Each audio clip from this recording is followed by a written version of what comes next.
So, welcome to this week's Magic Bringers Rising chats for the week of March 13th through the 19th. This one's getting off a little late because we are prepping for another vacation, but stay tuned to this episode to find out all about how this astrological new year is kicking off. Happy Ostara, witches. And more about what's happening next week with Pluto. All right, stay tuned. Welcome to Magic Bringers Rising Chats, a show by Super Secret Powers.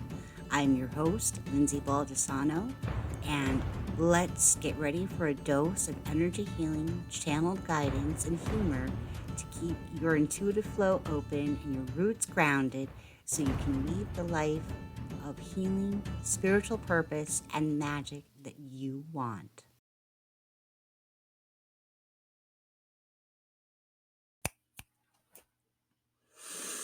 Oh, so happy Ostara, happy spring equinox. We're almost there. We'll be there over the weekend and into next week. But I'm going to be on a cruise then. So, I'm saying it now. But I'm also going to record next week's Magic Bringers Rising chats right after this. So you'll have it, it'll drop. It might not be as publicized as normal stuff I do to get it out there, just because uh by Monday I'll be at sea. So if I have enough internet. So we have a kind of like a quingy quangy kind of week because again we're in a world with no retrogrades for a little while longer. Things are going to start moving toward retrograde soon and during their pre-shadow phases, like Saturn. um, but we have a lot of Venus action. We have some Mars action finally completing um, the whole retrograde season from last year. It's bringing like a review recap. It's finally moved on from where it was like 6 months ago. So it's a interesting week. It's an interesting week because I think a lot of things are going to be happening under the surface because a lot of Neptune, um, a lot of things like in alignment and dancing with Neptune. So like the sun and Jupiter and Mercury and there was something else. Well, Mercury is also going to do a dance with Pluto. So Um, so I mean, all of this under under the surface waves. It might just kind of come up this week. It might be a week of good personal revelation, not necessarily big collective system grid extraplanetary stuff, but it might be more of a coming home under a realizing of how much our past might still be affecting us and where we need to move forward and what we're really ready to let go of and really kind of just put to bed on a personal level. Da, da, da, da, da. And of course, the Pisces stellium is wrapping up this week on Saturday. I think that's what that line is.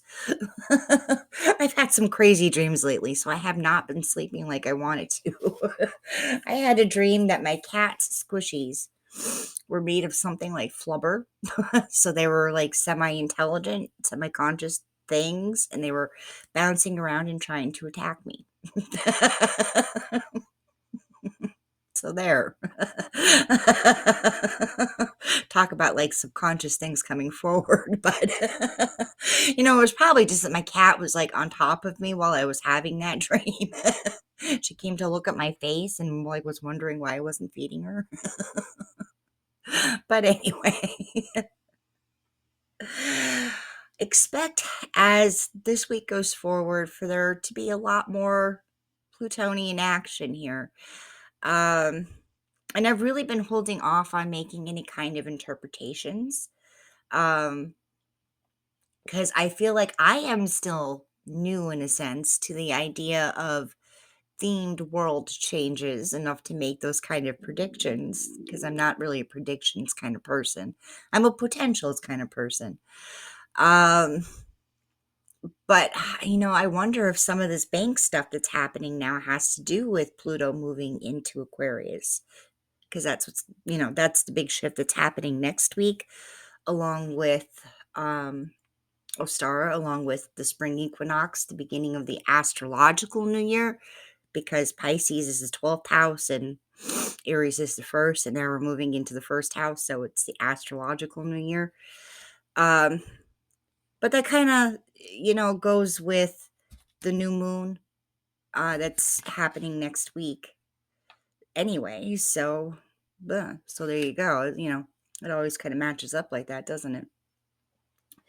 But I'm really wondering if like these bank issues have to do with Pluto moving into Aquarius, because Pluto is like the corporate guy. I can't think of the character's name. The guy from like 50 Shades of Grey. Like think of like him, but maybe a little bit more badass. Maybe a little bit more conniving. Um Moving into Aquarius. So that soft house of personal power, of power to the people, of let's bring everything back to center and get back to more of like a homesteading kind of pioneering, um, pioneering kind of mentality, kind of thought process. Um, which, I think the Aquarius is really going to soothe over a lot of the things that are happening, because it's well, what can we do? What do we have the power to do now? What do we have the creativity to search for, resolution wise, um, building up, building back wise, all that kind of stuff? So interesting, interesting. I really think it's going to bring a lot of solution. I think it's going to be, though, surprising what Pluto decides to bring out of those shadows. So apparently we needed some new banking rules, right? kind of goes with it. Um yeah, we'll cover more of that in the next video. In the next week's video. But this week, it's really just take a few minutes to stop and observe. It's a good reflective week. It's a good week to maybe get in just a little bit of journaling, but I think it's going to be like a busy week. So you might not have a whole lot of time to just stop and center. And this might be a time when you learn a little bit more about how you can be in center and how you can be in alignment and at that like 0 point kind of vortex state while being in action, because we need both. We need the reflective side, we need the wisdom to come through the female side, and we need the male oriented. Sorry. I'm like, I'm not binary. I hate binary labels. It's never just black and white. That's my chaos witch side coming out, I guess. And of course, the action oriented, let's get things done. Let's see how we can streamline this. Let's see how we can make this actually work. More direct side. So it's passive and direct for me. It's not really male or female for me. But I like more descriptive than I like male or female. Anyway, let me know if you agree with that. Tell me in the comments. Um, Before we jump into light language, and I have a feeling that they have a lot to say, a lot to do for us as we come into this big energy shift. I mean, we're coming into what I think of as eclipse season. I don't think eclipse season necessarily starts, right at the eclipse or even the week before. I think eclipses take a long time to build up to. So like a month and a half to build up to, because usually we start seeing all of these huge energy shifts and energy breaks and the world feels different and then we go into eclipse. It's just my observation there, but you know, see if that resonates with you. Though this might not be the time to pull out your last year's journal to look it up. um,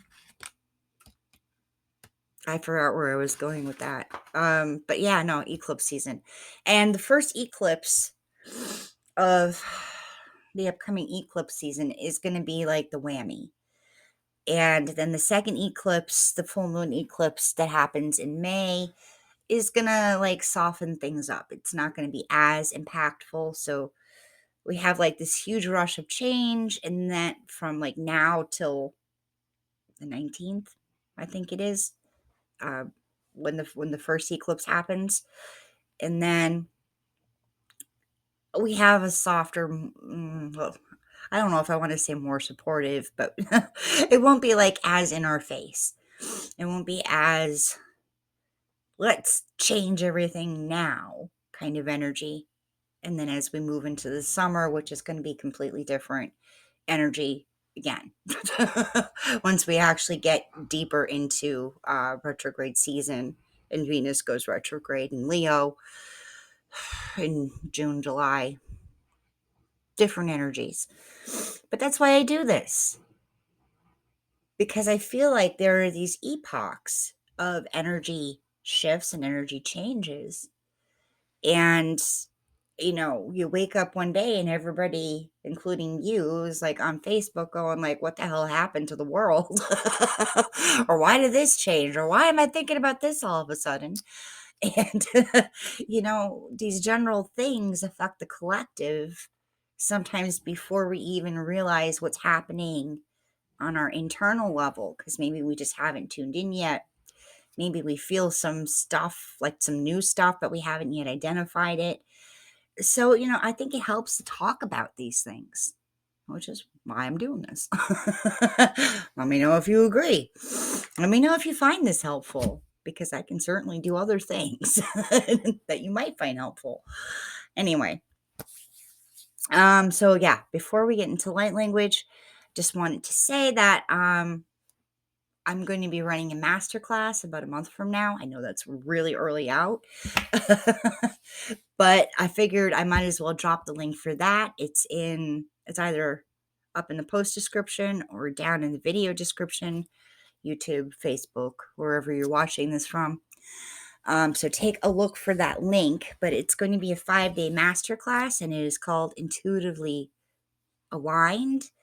And we're going to learn to trust yourself, how to accept yourself, how to figure out what it is that you need to feel confident with your intuitive and your psychic abilities. Because, you know, we live in this world where it's easy to get lost in a sea of stress and anxiety and doubt. And maybe you haven't quite figured out how to work with your gifts yet, instead of them feeling like they're this random thing that just keeps happening to you, or you're not entirely sure of what they mean because you just like you haven't been able to process them. You haven't even figured out like that you need to process them sometimes. um so this really is a masterclass in how it all works, so that you can figure out how you're working. And of course, to do that, we know we're going to help, you know, boost your connection, reopen the connection. I really don't do activations as in I'm activating you, because I believe that you have to own it and you have to claim it and you have to open it. But I will have a separate little very low cost package if you feel like you need to do that. We'll cover that a little bit at least in the masterclass, because I'm always like, the first thing you do when you work with Lindsay is you clear yourself out, or we clear ourselves out together, um, so that we can actually get to the deeper work. So that's where that is. Please take a look at the masterclass page if any of that sounds interesting. And of course, sign up. And I also have the wait list for the upcoming Growing with Your Intuition membership there too. So check that out. I don't know if you need to be on both email lists. It's kind of the same at this point because it's just, building up into the launch of the community. All right. And you'll be hearing more about the community as we go. And I talked about that before too. So, go look at last week's video if you want to hear about that right now. But on to light language now.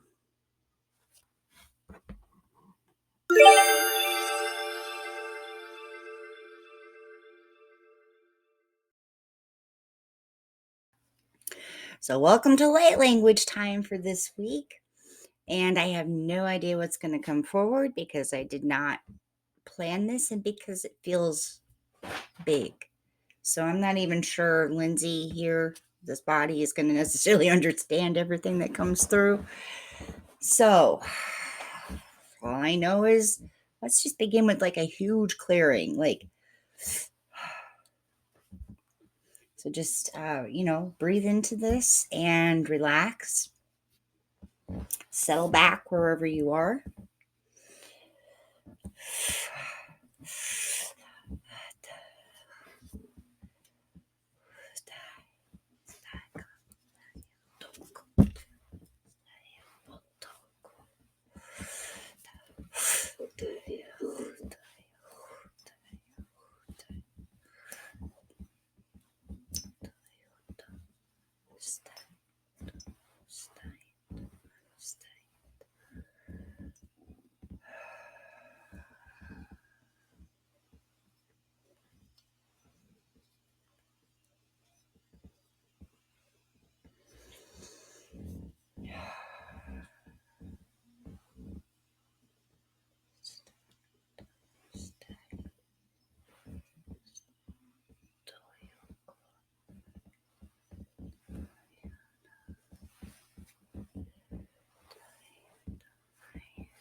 This phase of this light language has been about,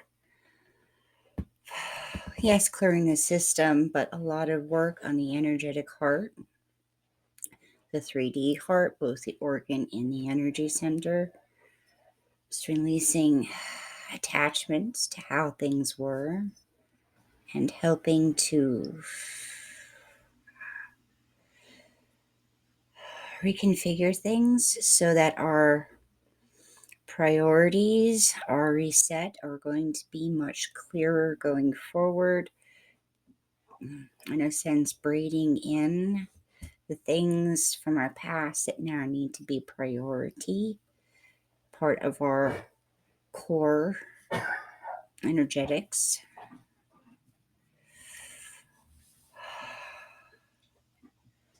Because it's like we're entering a whole new world.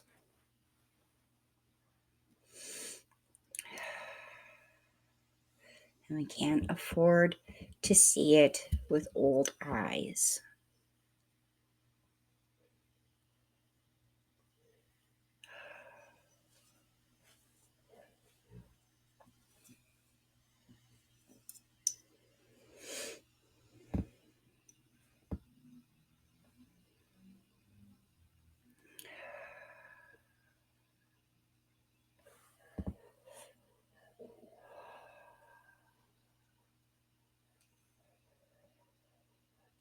course, we're expanding our vision.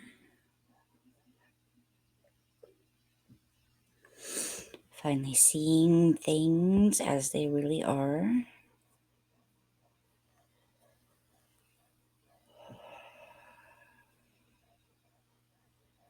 Perceiving the nuances.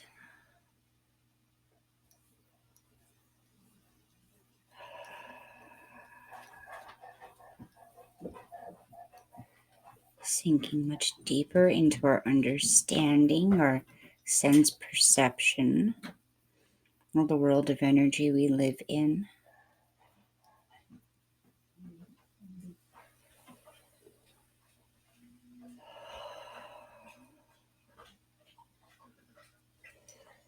Pulling up dormant connections to the grid and to our collective.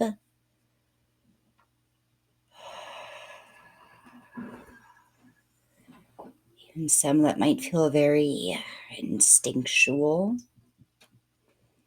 Awakening these things within ourselves and finding comfortable places in the grid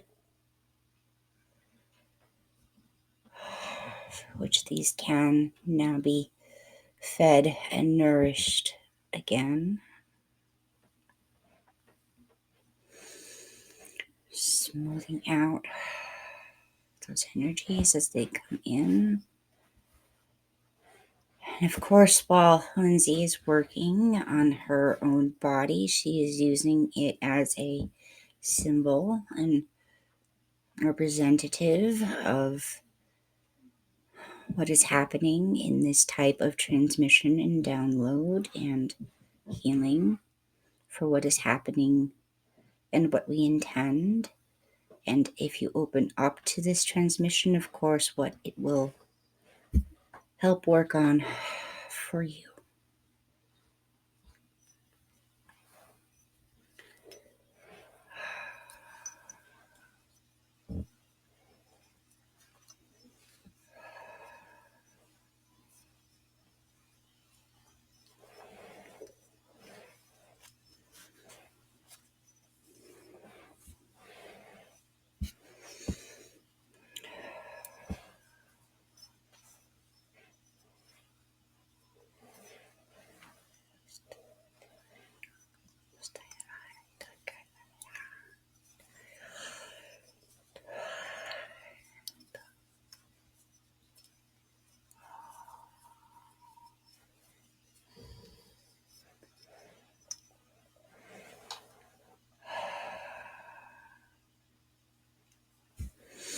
We encourage you to take your time with this as we slowly now step back so that you can attune and adjust and see what is new, what is in your field. See things with these new eyes and these new perceptions and from these long dormant connections.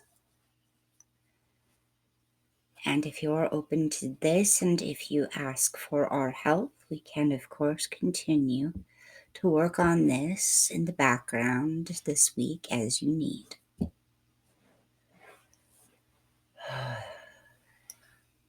Namaste.